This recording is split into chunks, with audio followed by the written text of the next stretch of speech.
Alléluia. Nous dans Esdras, chapitre 7, à partir du verset 6. Alors, la Bible nous dit ceci. Cet Esdras vint de Babylone.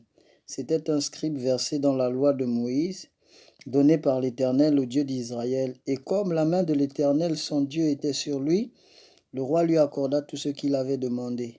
Plusieurs des enfants d'Israël, des sacrificateurs et des Lévites, des chantres, des portiers, des Nétiniens, vinrent aussi à Jérusalem, la 7e année du roi Artaxerxès.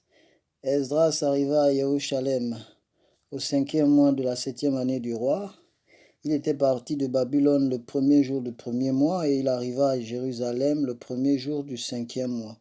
La bonne main de son Dieu était sur lui, car Esdras avait appliqué son cœur à étudier et à mettre en pratique la loi de l'Éternel et à enseigner au milieu d'Israël les lois et les ordonnances. Alléluia. Donc, normalement, le verset qui nous intéresse, c'est le verset 10. La Bible dit que Esdras avait appliqué son cœur à étudier et à mettre en pratique la loi de l'Éternel et à enseigner au milieu d'Israël les lois et les ordonnances. Donc, on comprend bien ici que, en français facile, ce que Esdras avait résolu dans son cœur de faire des efforts personnels pour rechercher le Seigneur, pour le connaître, pour le désirer. Alors, parce qu'aujourd'hui, on est prompt à demander que le Seigneur nous restaure, que le Seigneur nous visite, mais nous ne voyons pas, c'est-à-dire le Seigneur ne voit pas la résolution de notre cœur d'abandonner en ce qui nous empêche d'être avec lui. Ça veut dire quoi? Ça veut dire qu'on prie, mais on demeure dans notre état. On ne vient pas à l'action, on ne prend pas des résolutions. Déjà, premièrement, à décider de nous séparer de ce qui nous empêche de suivre le Seigneur. Mais on continue davantage. On veut que le Seigneur descende du ciel et vienne nous enlever. Voilà, ce n'est pas comme ça, parce que le Seigneur, c'est pourquoi le Seigneur, il est dans ses principes. Et pendant que j'étais dans des temps avec le Seigneur, et pendant que je priais, voilà, il m'a fait comprendre qu'en fait, la prière ne suffit pas. Parce que ce qui fait que nous avons compris, c'est l'action. Ça veut dire, ce sont maintenant les œuvres que nous pratiquons. Ça veut dire que le Seigneur qui sonde les cœurs et les reins, ça veut dire nous pouvons dire, Seigneur, viens me sauver. Seigneur, je n'ai plus envie d'être dans cet état. Seigneur, s'il te plaît, Seigneur, s'il te plaît.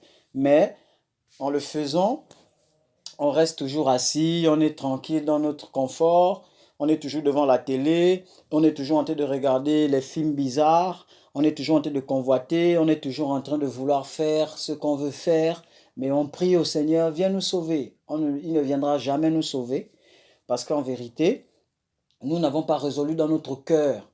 Voilà, nous n'avons pas pris la décision de nous-mêmes commencer à faire nos efforts pour que le Seigneur lui-même maintenant atteste et agrée que voilà, là il peut intervenir. Et c'est pourquoi ici, la parole est tellement magnifique. On dit que Esdras avait appliqué, ça veut dire il avait appliqué son cœur. Ça veut dire lui-même lui-même il avait pris la résolution, tu vois, de se discipliner. Ça veut dire de discipliner son cœur à étudier. Ça veut dire à prendre la résolution de chercher le Seigneur par la parole et ne pas se contenter, tu vois, d'étudier la parole là, mais il avait aussi résolu à mettre en pratique ce qu'il avait étudié. Tu vois un peu? Voilà, donc on voit ici que Esdras n'est pas resté oisif. Esdras n'est pas resté dans les émotions. Esdras n'est pas resté dans, bon Seigneur, pourquoi tu m'abandonnes, pourquoi tu me fais ci, pourquoi tu me fais ça. Donc il a pris la résolution. Il a vu que ça allait mal. Il a vu qu'il y avait des situations. Il a vu peut-être son état. Il s'est dit, bon, moi je veux chercher le Seigneur. Moi je veux le chercher. Je veux changer. Mais aujourd'hui, on voit la majorité de personnes qui veulent changer, mais on ne voit pas en fait les fruits. On ne voit pas la détermination. Le Seigneur regarde, il se rend compte, mais attends, la personne dit qu'il veut changer, elle veut changer, mais elle demeure toujours la même personne. Est-ce que c'est le Seigneur qui n'est plus puissant? Non, le Seigneur est puissant. Mais c'est à nous, c'est ce que nous on désire que lui, il nous donne.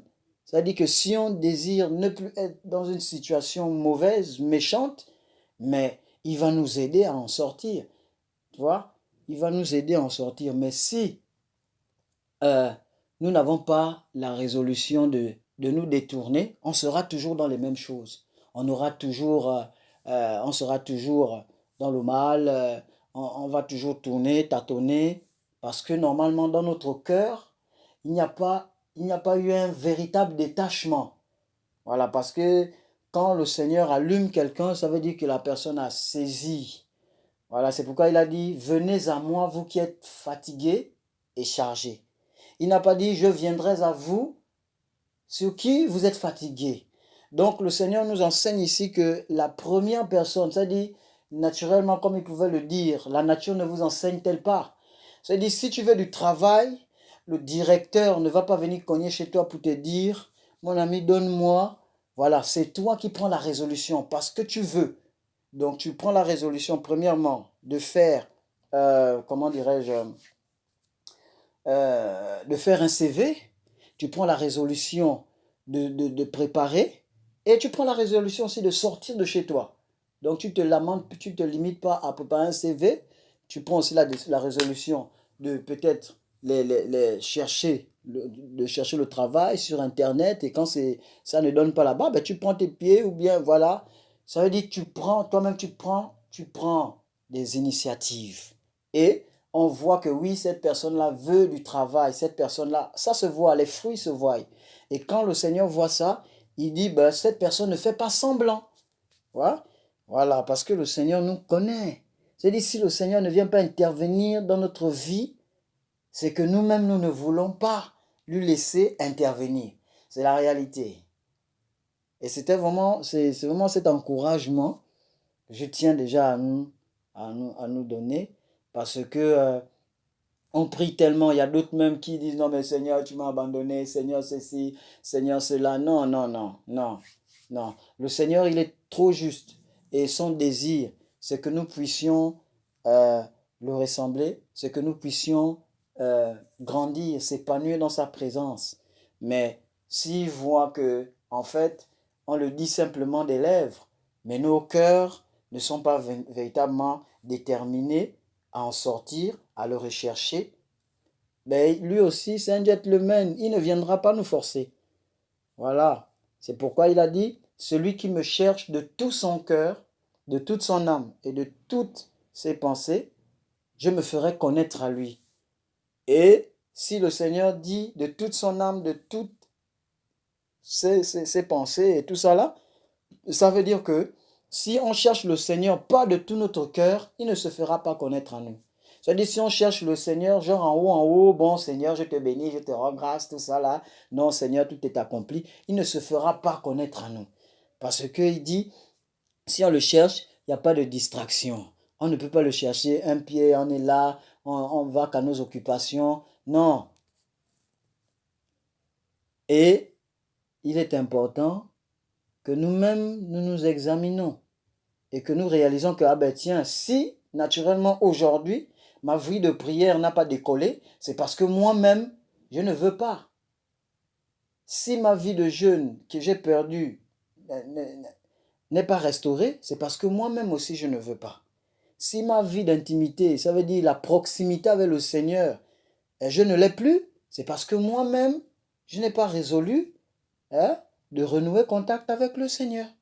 Et le Seigneur, ce qu'il attend de nous, c'est d'abord voir l'état de nos cœurs. Parce que lorsqu'il voit que nous sommes déterminés, lorsqu'il voit que véritablement on ne fait pas semblant, il agit, il intervient. Et les hommes, et on peut voir le fruit.